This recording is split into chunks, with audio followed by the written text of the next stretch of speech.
सोच के देखिए, कानून की मोटी मोटी किताबों से लेकर अदालत के उस एक फैसले तक जिससे लाखों जिंदगियां बदल जाती हैं। न्याय का सफर कितना लंबा और पेचीदा होता है ना। आइए आज इसी सफर को थोड़ा करीब से जानते हैं।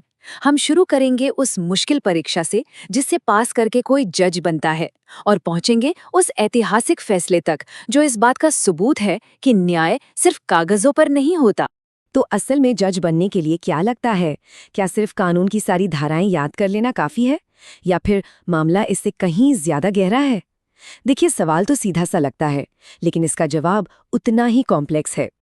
और इस मुश्किल सफर की शुरुआत होती है भारत की न्यायिक सेवा परीक्षाओं से। और ये समझ लीजिए, कोई आम इम्तिहान नहीं है। ये तो डेडिकेशन और हिम्मत की एक बहुत बड़ी आजमाइश है। हर साल सोचिए, कानून के हजारों होनहार छात्र, सबके सब ब्रिलियंट माइंड्स, जज बनने का सपना लिए इस परीक्षा में बैठते हैं। लेकिन मंजिल तक पहुंचते हैं गिने चुने लोग, क्योंकि ये सिर्फ किताबी ज्ञान का टेस्ट नहीं है। यहाँ तो धैर्य और कह सकते हैं फौलादी इरादों का इम्तिहान होता है। तो फिर इस इतने कठिन एग्जाम को क्रैक करने का सीक्रेट क्या है? चलिए देखते हैं कि जो लोग इसे पार कर जाते हैं वो आखिर तैयारी करते कैसे हैं।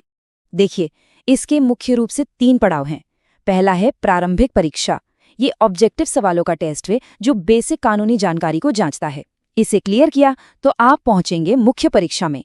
यहाँ आपको विस्तार से जवाब लिखने होते हैं, जिससे आपकी विश्लेषणात्मक और लिखने की क्षमता का पता चलता है। और आखिर में फाइनल पड़ाव, इंटरव्यू। यहाँ आपके व्यक्तित्व, कम्युनिकेशन और एक जज की तरह सोचने की काबिलियत को परखा जाता है। तैयारी के लिए उम्मीदवारों को संवैधानिक कानून से लेकर साक्ष्य कानून जैसे मुख्य विषयों में गहराई से उतरना पड़ता है। इसके लिए वो MP जैन और DD बसु जैसी स्टैंडर्ड जो क्लासिक किताबें हैं, उनका सहारा तो लेते ही हैं। लेकिन आज के समय में कानूनी समाचार वेबसाइटें, ऑनलाइन डिस्कशन फोरम, इन मॉडर्न संसाधनों का भी पूरा इस्तेमाल होता है।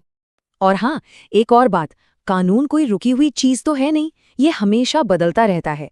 तो अब जैसे 2025 की परीक्षाओं की बात करें, उम्मीदवारों को साइबर कानून, AI गवर्नेंस, डेटा प्राइवेसी जैसे बिल्कुल नए मुद्दे भी समझने पड़ेंगे।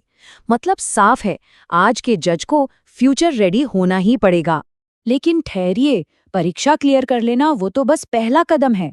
एक जज का असली इम्तिहान तो तब शुरू होता है जब किताबों में पढ़ा हुआ कानून असल दुनिया की उलझनों से टकराता है।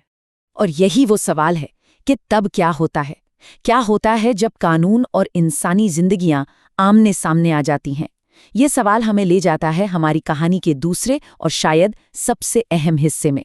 तो अब हम बात करने वाले हैं एक ऐतिहासिक केस की, उत्तर प्रदेश के शिक्षा मित्रों का मामला। एक ऐसा केस जिसने पूरे देश को सोचने पे मजबूर कर दिया था। तो सबसे पहले ये शिक्षा मित्र थे कौन? देखिए, ये पैरा टीचर्स थे, यानी सहायक शिक्षक। इन्हें 1999 में कॉन्ट्रैक्ट पर रखा गया था। मकसद नेक था, ग्रामीण स्कूलों में शिक्षकों की कमी को पूरा करना। पर एक दिक्कत थी, इनके पास स्थायी शिक्षक बनने के लिए जो औपचारिक योग्यता चाहिए थी वो नहीं थी। और हम यहाँ किसी छोटे मोटे ग्रुप की बात नहीं कर रहे हैं। इस फैसले से 1,78,000 शिक्षा मित्रों और उनके परिवारों की जिंदगी जुड़ी हुई थी दांव पर। आप समझ सकते हैं कितना कुछ लगा था। ये कानूनी लड़ाई भी कोई 1-2 साल नहीं, 1 दशक से ज्यादा चली। कहानी शुरू हुई 1999 से। फिर 2010 में एक राष्ट्रीय कानून आया जिसने सभी शिक्षकों के लिए शिक्षक पात्रता परीक्षा यानी TET अनिवार्य कर दिया। लेकिन ट्विस्ट आया 2014 में, जब राज्य सरकार ने इन शिक्षा मित्रों को बिना TET के ही स्थायी करने का फैसला ले लिया। बस यहीं से मामला सीधा सुप्रीम कोर्ट पहुंच गया। तो अब सुप्रीम कोर्ट के सामने एक बहुत बड़ी दुविधा थी। सोचकर देखिए, एक तरफ 1,78,000 लोगों की नौकरी, उनकी रोजी रोटी, उनके सालों की सेवा, और दूसरी तरफ कानून का शासन, द रूल ऑफ लॉ, और उससे भी बढ़कर बच्चों का क्वालिटी एजुकेशन पाने का अधिकार, और वो तो योग्य शिक्षक ही दे सकते हैं। किसे चुना जाए?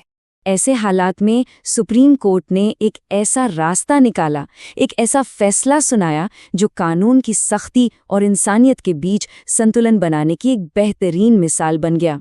कोर्ट ने अपने फैसले में साफ कहा कि उनका फर्ज कानून के शासन को बनाए रखना है, लेकिन इसके साथ साथ वो बच्चों के गुणवत्तापूर्ण शिक्षा के अधिकार को भी अनदेखा नहीं कर सकते। एक लाइन, लेकिन इसमें कोर्ट की पूरी सोच साफ झलकती है। तो आखिर अदालत ने किया क्या? उन्होंने नियमितीकरण को तो अवैध मान लिया कानून के हिसाब से, लेकिन शिक्षा मित्रों के लिए दरवाजे बंद नहीं किए। उन्हें अपनी योग्यता साबित करने के लिए 2 मौके दिए गए। सिर्फ इतना ही नहीं, उनके अनुभव को वेटेज और उम्र में छूट भी दी गई। तो ये एक ऐसा समाधान था जिसमें कानून भी बच गया और मानवीय पहलू का भी ख्याल रखा गया। तो अब इस कहानी के दोनों हिस्सों को जोड़ते हैं, परीक्षा की वो कठिन तैयारी और कोर्ट का ये जटिल फैसला। ये केस दिखाता है कि वो इतनी सख्त ट्रेनिंग जरूरी क्यों है, क्योंकि असल दुनिया की गुत्थियां सुलझाना किताबी ज्ञान से कई ज्यादा मुश्किल काम है। एक जज का काम सिर्फ हथौड़ा मारकर फैसला सुना देने पर खत्म नहीं हो जाता, बिल्कुल नहीं।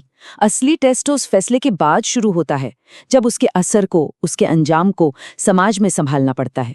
क्योंकि न्याय आखिर में कानून की किताबों में नहीं, लोगों की जिंदगियों में दिखना चाहिए। और अंत में बात वहीं आ जाती है, परीक्षा के लिए की गई वही मेहनत भरी पढ़ाई, वही आखिरकार एक जज को वो समझ, वो विवेक देती है, जिससे वो न्याय के तराजू पर कानून और जिंदगी दोनों को ठीक से तौल सके। तो जब कानून और जिंदगियां टकराती हैं, तो सच्चा न्याय आखिर है क्या? ये एक ऐसा सवाल है जिसका कोई आसान एक लाइन का जवाब नहीं है, और शायद यही वो सवाल है जो हर जज को अपने पूरे करियर में बार बार खुद से पूछना पड़ता है।